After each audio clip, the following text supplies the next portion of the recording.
Hey guys, welcome back, and today I'm going to do a very challenging video and I'm going to talk about the voice within a mental illness. So obviously this is very different for everyone and I'm very intrigued to see if you guys have anything to say on it, etc. So I will talk about my one. So a lot of people think the voice is like another person, kind of like in the back of your head, and for some people it is, but for me it was kind of like, it was my voice, it was like my kind of subconscious voice talking. So, for example, I know a young girl who had a voice and it was a devil's voice. And I know people who have had a voice and it's just another person's voice. But for me, it was my voice, which is really weird. And I think it's kind of quite evil because you can't kind of work out what's your thoughts and what's kind of the mental illness thoughts.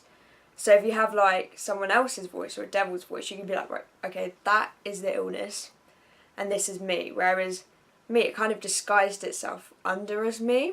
And again, this may sound really abstract, really bizarre, but kind of mental illness is very bizarre. And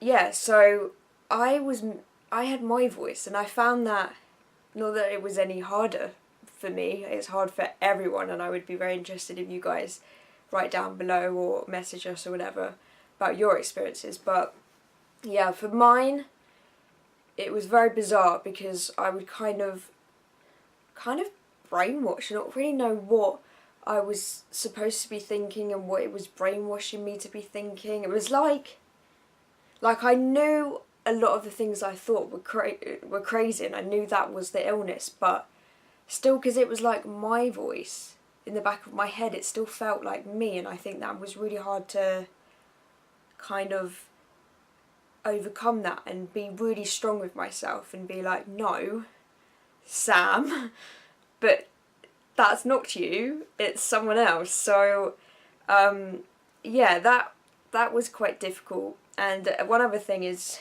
a lot of people describe the voice or the person as kind of like a monster on your shoulder or a monster on your back or a demon kind of stuck kind of behind you or something that just goes everywhere with you, and it bugs you all the time. So for example, if it tells you to do something and you haven't done it, it will be like non-stop telling you to do it, and it's very hard.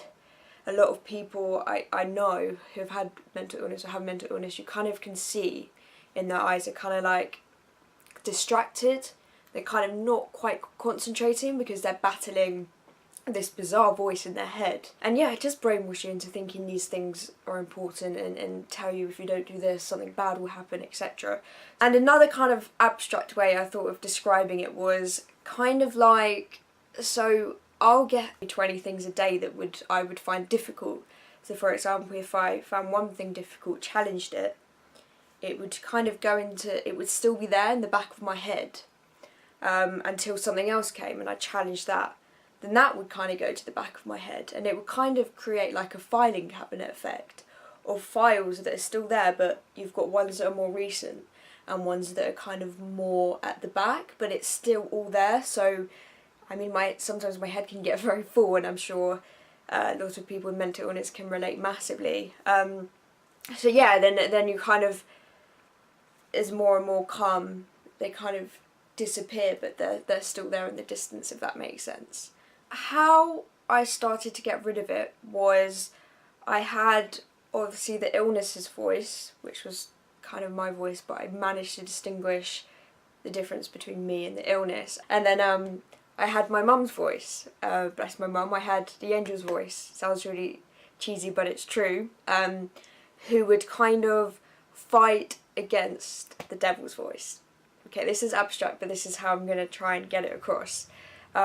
So I was kind of in the middle, and I didn't trust myself which way to go. So I was like, you know, with this illness's voice, I was still afraid what would happen. I was still kind of brainwashed, and I needed another voice to help me fight this voice, if that to outweigh it.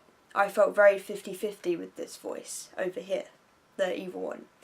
And my mum, I would tell my mum what it's saying, and my mum would be like, that's stupid, like, that is crazy, Sam, like, and then soon my voice and my mum's voice would outweigh this illness's voice.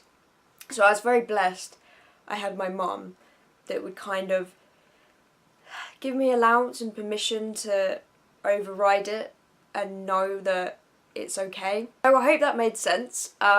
If it didn't, I would love to hear any questions and stuff, and I could kind of explain it more, and maybe more in a naturalistic way if that would help. But yeah, that's what I have to say. I hope it helped you guys, and I hope it helped any carers that are trying to understand what's going on inside someone's head with a mental illness. So that's it. I hope you enjoyed it, and I will see you next week. Bye!